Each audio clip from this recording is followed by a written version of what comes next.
अध्यक्ष महोदय, मैं फिर जहां से मैंने आरंभ किया था वहां अपने भाषण को ले जाना चाहता हूं। देश में ध्रुवीकरण नहीं होना चाहिए, न सांप्रदायिक आधार पर, न जातीय आधार पर, न राजनीति ऐसे दो खेमों में बंटनी चाहिए कि जिनमें संवाद न हो, जिनमें चर्चा न हो। देश आज संकटों से घिरा है और ये संकट हमने पैदा नहीं किए। जब जब कभी आवश्यकता पड़ी संकटों के निराकरण में हमने उस समय की सरकार की मदद की है। उस समय के प्रधानमंत्री नरसिंह राव जी ने भारत का पक्ष रखने के लिए मुझे विरोधी दल के नेता के नाते जेनेवा भेजा था और पाकिस्तानी उसे देखकर चमत्कृत रह गए। उन्होंने कहा कि ये कहां से आए, क्योंकि उनके यहाँ विरोधी दल का नेता ऐसे राष्ट्रीय कार्य में भी सहयोग देने के लिए तैयार नहीं होता। वो हर जगह अपने सरकार को गिराने के काम में लगा रहता है। ये हमारी परंपरा नहीं है, ये हमारी प्रकृति नहीं है और मैं चाहता हूं ये परंपरा बनी रहे, ये प्रकृति बनी रहे।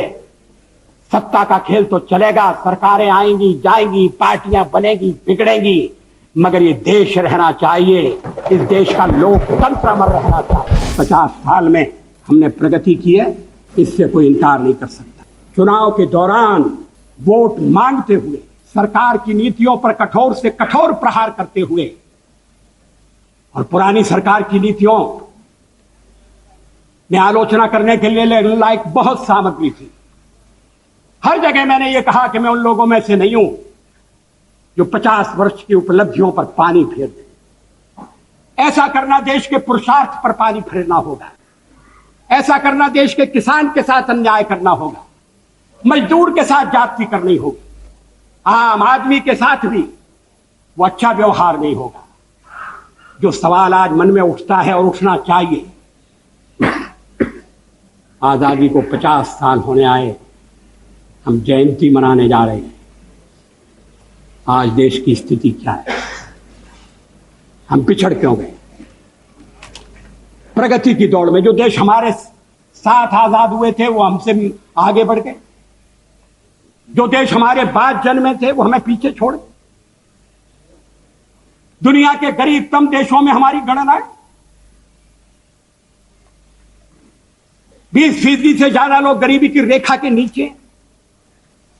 राष्ट्रपति महोदय के अभिभाषण में गांव का उल्लेख है, जहां पीने का पानी नहीं। हम प्राथमिक शिक्षा अनिवार्य नहीं कर सकते, लड़कियों की शिक्षा की उपेक्षा हो रही। लड़की का जन्म लेना तो इस देश में अभी तक एक अभिशाप है। क्या सरकारी कदम उठाकर समाज में जागृति पैदा करके, क्या सब लोगों को जुटाकर, ये तो ऐसा काम है जिसमें कोई दलबंदी के लिए स्थान नहीं। हम देश का नक्शा नहीं बदल सकते। देश में साधनों की कमी नहीं है और साधनों की अगर कमी है तो उसको ठीक ढंग से प्राप्त किया जा सकता है, साधन बढ़ाए भी जा सकते हैं। लेकिन जो साधन हैं उनका ठीक उपयोग नहीं हो रहा। जनता के ऊपर टैक्स लगाकर जो धन इकट्ठा किया जाता है उसका लाभ जनता तक नहीं पहुंचता, आम आदमी तक नहीं पहुंचता। कहां जाता है, किसकी जेब भरी जाती है, किसकी तिजोरी में वो रकम जाती है? विदेशी बैंकों में धन जाने का सिलसिला अभी तक क्यों कायम है? उसको रोकने के लिए क्या कदम उठाए गए? हम विदेशी पूंजी के लिए प्रयत्नशील हैं। विदेशी पूंजी आए और अगर विदेशी पूंजी आती है अच्छे ढंग की टेक्नोलॉजी के लिए, इंफ्रास्ट्रक्चर के लिए, आयात निर्यात को बढ़ाने के लिए, तो कोई आपत्ति नहीं करेगा। मुझे विश्वास है कि हमारे कम्युनिस्ट मित्र भी आपत्ति नहीं करेंगे। लेकिन क्या देश के भीतरी साधनों का अधिकतम उपयोग हो रहा है?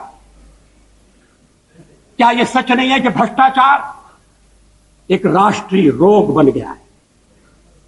मुझे याद है स्वर्गीय राजीव गांधी ने एक भाषण में कहा था कि मैं दिल्ली से 1 रुपया भेजता हूं, मगर जहां रुपया भेजता हूं वहां पहुंचते पहुंचते 19 पैसे रह जाते। मैंने उनसे कहा कि ये चमत्कार कैसे होता है?